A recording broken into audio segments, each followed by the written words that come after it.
Floyd Mayweather has earned over $700 million inside the ring. He's the richest boxer to ever live. A man who literally changed his name to Money. On Instagram, it's all private jets, 18-karat gold watches, and car collections worth more than your entire neighborhood. But behind the scenes, the numbers aren't adding up. While the world sees the billionaire lifestyle, the IRS sees a massive tax debt. While he's posting stacks of cash, his own gym is facing a multi-million-dollar legal crisis. The narrative of the undefeated businessman is starting to crack. What happens when a man built on the brand of being rich suddenly faces the one opponent he can't outpunch? Bankruptcy? Is the king of cash actually broke? Or is this the most elaborate financial defensive move of his career? Today, we're pulling back the curtain on the truth Mayweather doesn't want you to see. Hit that like button and subscribe, because the evidence we found changes everything. How can a man flashing this much cash face lawsuits, unpaid staff, and multi-million-dollar debts? To understand the rumors, you have to look at the friction. For most athletes, a lawsuit is just a nuisance. For Floyd Mayweather, a financial dispute is a direct strike at his brand. In recent years, the money persona has faced a series of documented hits that have experts questioning his actual liquidity. It started with the IRS, a recurring shadow that has haunted Floyd's career. Despite earning hundreds of millions, Floyd has faced multiple tax liens, including a massive $22 million bill that reportedly required the McGregor payday to settle.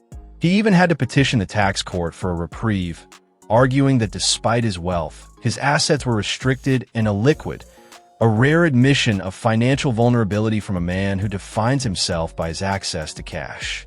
Then came the digital gold rush, which turned into a reputational nightmare. Floyd famously rebranded himself as Floyd Crypto Mayweather, but he wasn't the only superstar caught in this web. Alongside high-profile celebrities like DJ Khaled, Floyd became a primary promoter for Curating, a crypto firm that claimed to offer a functional debit card for digital currency. It was later revealed to be a total fraud, with the founders eventually facing prison time. The SEC stepped in, charging both Mayweather and Khaled for failing to disclose that they were paid significant sums to promote the initial coin offering. Floyd was forced to pay over $600,000 in disgorgement and penalties, and he was slapped with a 3-year ban from promoting any securities. This wasn't just a fine. It was a public deconstruction of his financial genius aura, proving that even the biggest names in entertainment could be utilized to lend a false sense of legitimacy to a scam. But the friction didn't stop with the SEC. He later launched the Mayweatherverse NFT project, promising fans exclusive access and virtual land. Within months, the floor price of the NFTs plummeted by over 90%, leaving thousands of investors holding worthless digital tokens. When a man whose brand is winning starts leading his followers into financial losses, the genius aura begins to fade, replaced by a more cynical narrative of a legend cashing out at any cost. The most alarming crack, however, appeared much closer to home in early 2025. Reports surfaced of a protest at the Mayweather boxing gym, the literal heart of his empire. Longtime staff and trainers allegedly claimed they hadn't been paid for months. For a man who carries 6 figures in a backpack and posts videos of himself counting stacks of cash, the idea of his own employees being shorted created a dissonance the internet couldn't ignore. This brings us to the exhibition era, which has just reached its ultimate billion-dollar climax. As of early 2026, the impossible has become official. Floyd Mayweather and Manny Pacquiao have signed for a sanctioned professional rematch. On September 19th, 2026, inside the $2.3 billion Las Vegas Sphere, Floyd is putting his legendary 50-0 record on the line for a massive Netflix global event. The question arises, is he fighting for the love of the game, or is he fighting to service a massive burn rate that his traditional investments can no longer cover? A $200 million site fee from Netflix suggests a desperate need for rapid, liquid capital. If Manny lands at iconic left hand, Floyd's entire TB branding is shattered. He would no longer be the undefeated king. He would be 50-1. This fight isn't just a payday. It's the ultimate financial defensive move to keep the money empire from collapsing under the weight of its own overhead. And yet, if you look at Floyd's public life, none of that pressure exists. This is where the performance of wealth becomes a masterpiece of branding. Despite the liens, the SEC fines, Floyd continues to live a life of post-opulent luxury that requires millions in monthly overhead just to keep the lights on. His real estate portfolio alone is a billionaire's roadmap. In Beverly Hills, he resides in a $25 million French modern estate spanning over 15,000 square feet. It's a house built for a mogul, featuring a private 20-seat movie theater, a massive wine cellar, and a custom candy shop that remains stocked 24/7. When the desert heat calls, he retreats to his big boy mansion in Las Vegas, a $12.5 million fortress where every inch is detailed with custom Swarovski, Baccarat, and Versace finishes. Not to be outdone by his own past, he also maintains an $18 million mansion on Palm Island in Miami, ensuring that wherever he lands, he owns the skyline. These aren't just homes, they are monuments to his status, requiring a small army of staff and millions in annual maintenance. But land is too static for him. To move between these fortresses, he maintains a personal air force. His flagship is Air Mayweather, a $50 million Gulfstream G650. This isn't just a jet, it's a flying palace with custom TMT branding and a bespoke interior design for cross-continental speed. In a move that defines his obsession with personal space, he also owns a second private jet, a Gulfstream 3. He reportedly uses this smaller aircraft specifically for his entourage and bodyguards, ensuring that while they provide his security, his personal sanctuary at 40,000 feet remains undisturbed. When he hits the water, the scale only increases.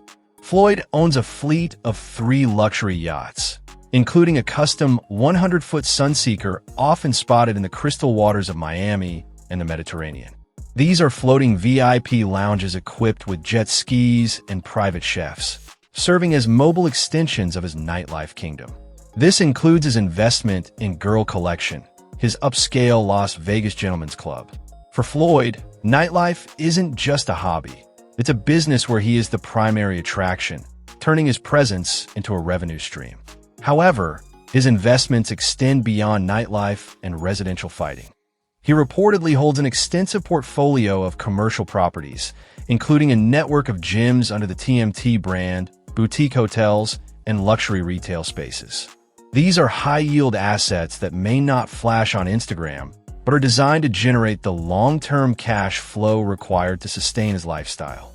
Then, there's the garage, a curated fortress of engineering valued at over $40 million. Floyd doesn't just buy cars, he buys statements. While his total collection exceeds 100 vehicles, 5 specific machines define the money brand. First is the $4.8 million Koenigsegg CCXR Trevita. Only 2 exist in the entire world, and its diamond weave carbon fiber finish gleams with the same rarity as Floyd's undefeated record. This car isn't just transport, it's a liquid asset on wheels. Then there's the $3.5 million Bugatti Chiron, a 1,500 horsepower monster that represents his need for absolute, overwhelming speed and engineering dominance. For pure Italian showmanship, he turns to the rare Ferrari LaFerrari Aperta, a hybrid hypercar that screams the best ever every time the V12 ignites. In the realm of classic dominance sits the $2 million Ferrari Enzo, a legendary machine that appreciates in value just like Floyd's legacy, serving as a hedge against inflation. Finally, for his daily transit, he relies on a custom, all-black Rolls-Royce Phantom, the ultimate symbol of the man who moves through the world with the quiet, heavy authority of a king. This creates the central mystery of the Mayweather era. How can a man with 3 yachts, 2 private jets, and a $4.8 million Koenigsegg face rumors of unpaid gym staff? In the world of high finance, you can be asset-rich but cash-poor. But how does one man even justify this level of capital? To find the answer, you have to look at the greatest business heist in sports history. In 2006, he made a gamble that changed the industry forever. He paid $750,000 to buy himself out of his contract with Top Rank. At the time, critics thought he was crazy. In reality, he was becoming the bank. By founding Mayweather Promotions, he stopped being a contractor and started being the owner. He didn't just fight for a purse.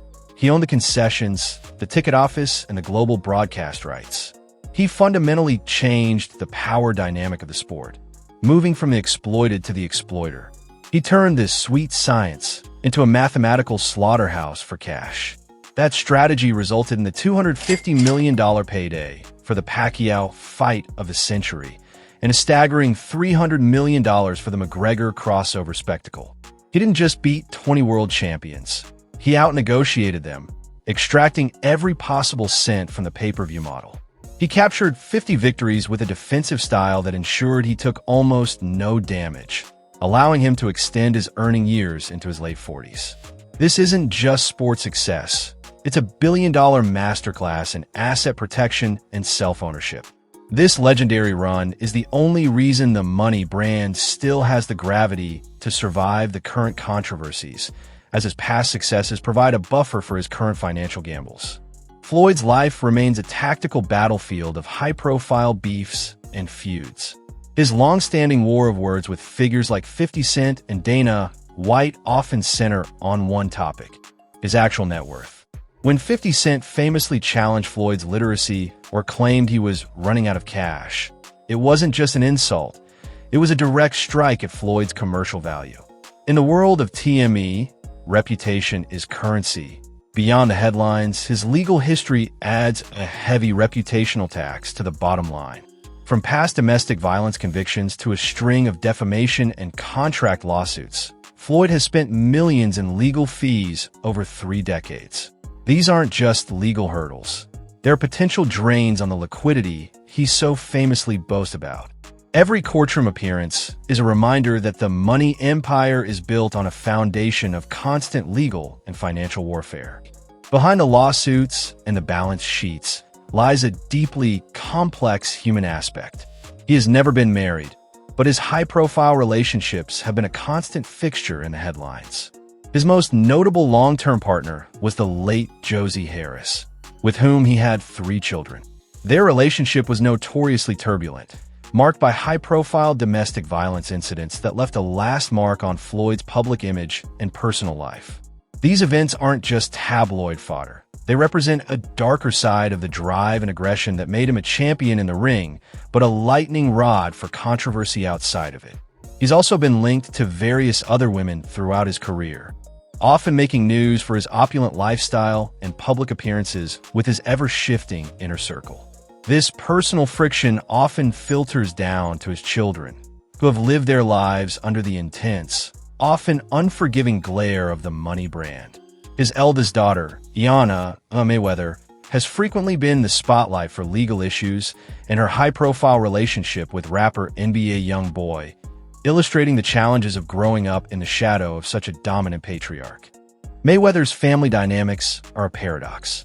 On one hand, he presents himself as a devoted, hands-on father, frequently posting about his children's milestones and emphasizing that his entire empire was built to ensure their financial security, from custom cars for birthdays to front-row seats at global events. On the other hand, those relationships have been tested by the inherent strain of growing up as the heir to the best ever. He is building a dynasty, but dynasties are rarely peaceful. He has quietly positioned himself in the world of high-yield commercial ventures, including minority stakes in Silicon Valley tech startups, a growing footprint in the hospitality industry through boutique restaurants, and his own Mayweather Boxing Plus Fitness franchise model. This is an empire built to survive even if the ring stops paying. The goal is to move from active income to generational wealth, but the transition is notoriously difficult for athletes used to the massive, sudden paydays of the boxing world. So, is Floyd Mayweather going broke? The answer is likely more complex than a yes or no. Floyd Mayweather is a master of leverage. He understands that in the 21st century, attention is currency. Even the rumors of his financial trouble generate clicks, views, and ticket sales for his next exhibition, effectively turning his critics into his promoters. The real fight was never in the ring. It was against the impossible cost of being the best ever, a title that demands constant, visible proof of superiority. Billionaire on paper, burning cash in reality. The money man's empire faces scrutiny, but the Instagram fantasy remains untouched. Whether he is a billionaire navigating strategic friction or a legend fighting to outrun a massive burn rate, one thing is certain. Is Mayweather just performing liquidity, or is he finally fighting a battle money can't buy? The final bell has yet to ring, but the pressure in the corner is higher than it's ever been. What do you think? Is the upcoming rematch at the Sphere a sign of trouble, or just another money heist? Let us know in the comments below. Thanks for watching, and stay hungry.